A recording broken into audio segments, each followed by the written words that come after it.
Jumpa lagi lewat kesempatan kali ini dalam renungan super yang mengusung tema spiritualitas wanita Kristen yang sejati.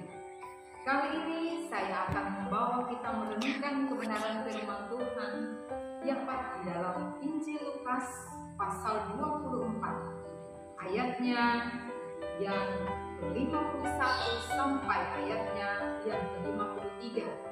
Demikian firman Tuhan. Dan ketika ia sedang memberkati mereka, ia berpisah dari mereka dan berangkat ke sorga.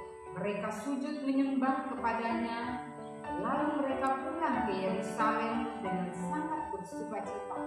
Mereka senantiasa berada di dalam bait Allah dan memuliakan Allah.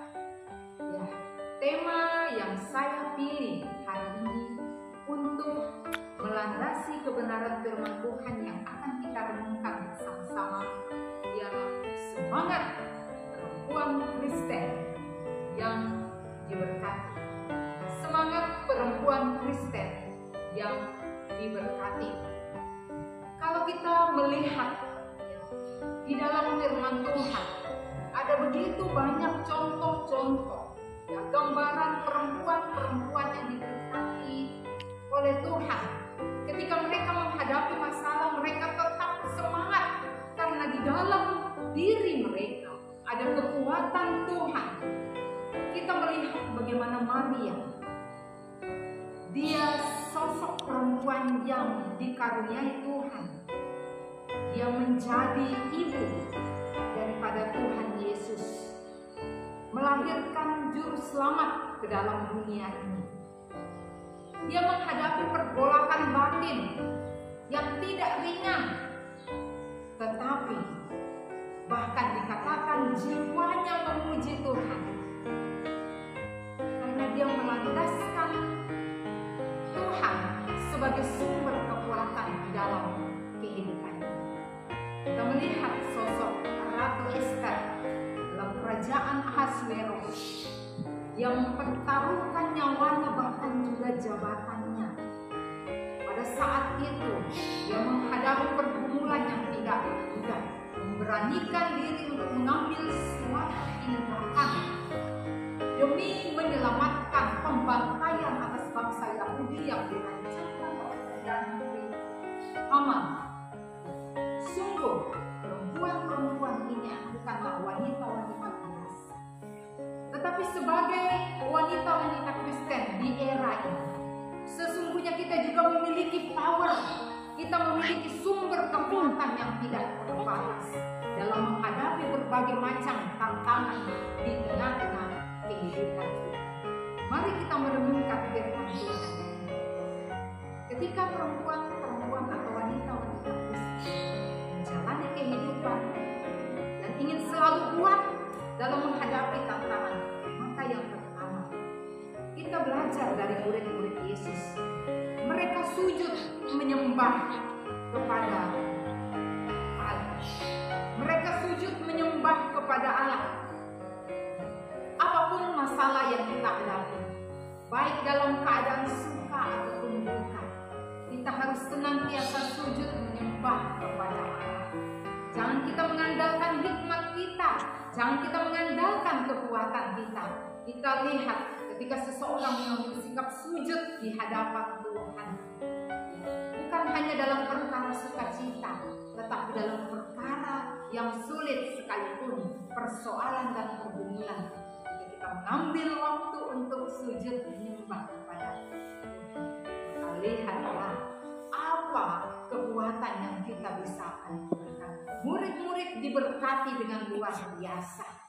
Dia melihat, dia menyaksikan dengan mata kepala sendiri bahwa Yesus layak disembah. Dia melihat Yesus terangkat ke sorga, menyaksikan bahwa Yesus benar-benar adalah Tuhan yang naik ke sorga. Dan kita yang percaya dan diberkati Tuhan, mari kita sujud menyembah kepada Dia yang adalah sumber berkat, yang sanggup memberikan kita kekuatan dalam menghadapi kehidupan dan pelayanan kita masing-masing, baik di tengah-tengah keluarga pun di tengah-tengah sangat luas, bahkan di tengah-tengah jemaatnya.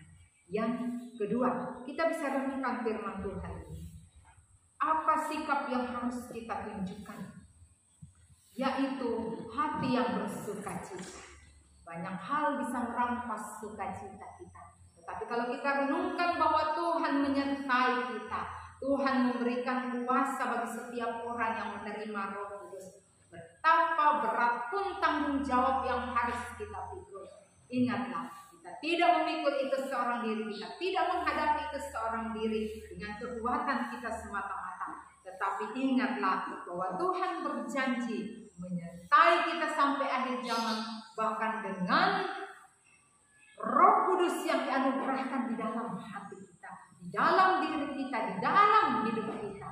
Ada kuasa kita terima seperti murid-murid Yesus. Mereka tidak dibiarkan gelisah, mereka tidak ditinggalkan seorang diri. Tetapi Tuhan berjanji menyertai mereka, dan kuasa itu dirasakan di tengah-tengah aktifnya mereka dalam kegiatan-kegiatan pelayanan, di tengah-tengah pergumulan yang mereka hadapi dalam menghadapi tugas dan tanggung jawab.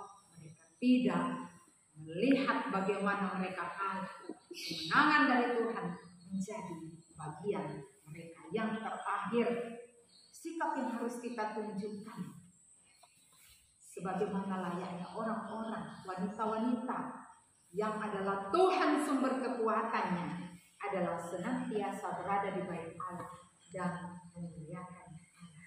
Banyak kesibukan kita, namun jangan kita menjauhkan diri dari pertemuan-pertemuan kegiatan-kegiatan di bait Allah.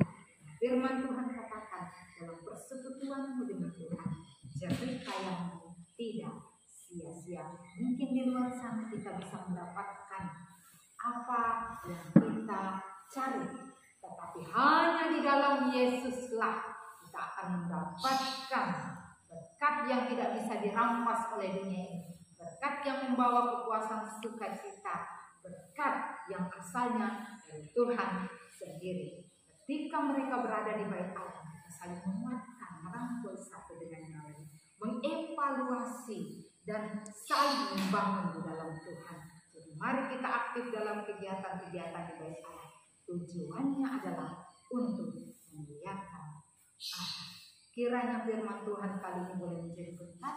Tuhan dimuliakan, kita semua dikuatkan dan senantiasa diberkati oleh Tuhan. Salam super bagi setiap PKW di mana saja berada. Tuhan, amin.